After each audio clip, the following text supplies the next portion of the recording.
Thousands of people in Hong Kong have taken to the streets on the New Year's Day to call for their chief executive to resign. They say CY Leung, who was elected just 9 months ago by a small committee loyal to Beijing, can no longer be trusted to run the government.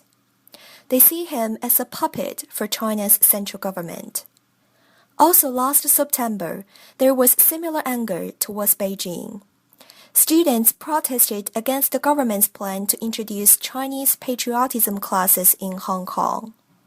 Those young people say they don't want to be brainwashed by the so-called national and moral education. Joshua Wong, the leader of a student organization Scholarism in Hong Kong, expressed his opinion in a public speech. We oppose national education not just because of the China model booklet, but because the whole national education curriculum has already generated a very big problem. We only want the government to withdraw national education immediately. We want neither delay nor small amendments. As to why the students strongly oppose the national education, our two China experts from the University of Westminster seem to have different opinions with each other.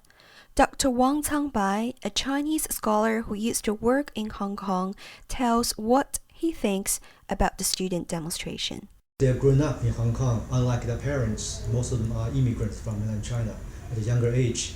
They grown up in Hong Kong, educated in a different educational system.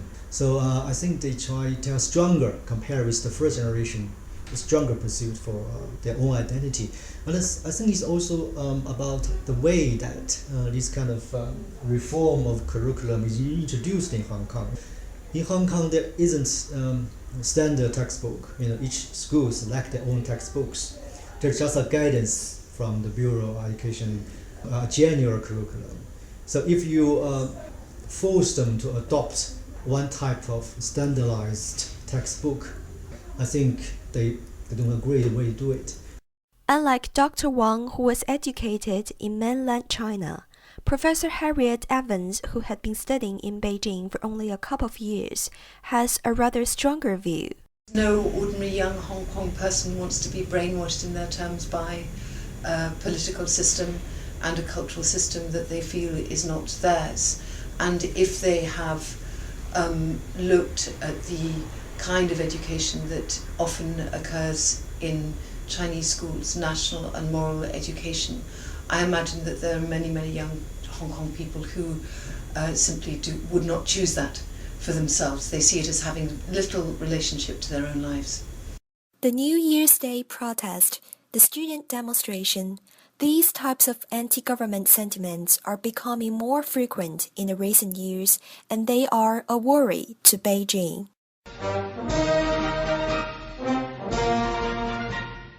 Last November, at the 18th Party Congress, Chinese President Hu Jintao's report indicates that China has shifted the focus of its Hong Kong policies. A high degree of autonomy is no longer emphasized, but instead, Beijing began to stress the sovereignty, security, and the power of the central government. Dr. Wang Cangbai, who now studies China policies at the University of Westminster, explains why there's more tension between Hong Kong and the mainland and what has led to the policy change. If you look at Hu Jintao's rule in the past decade, he consistently emphasizing maintaining stability.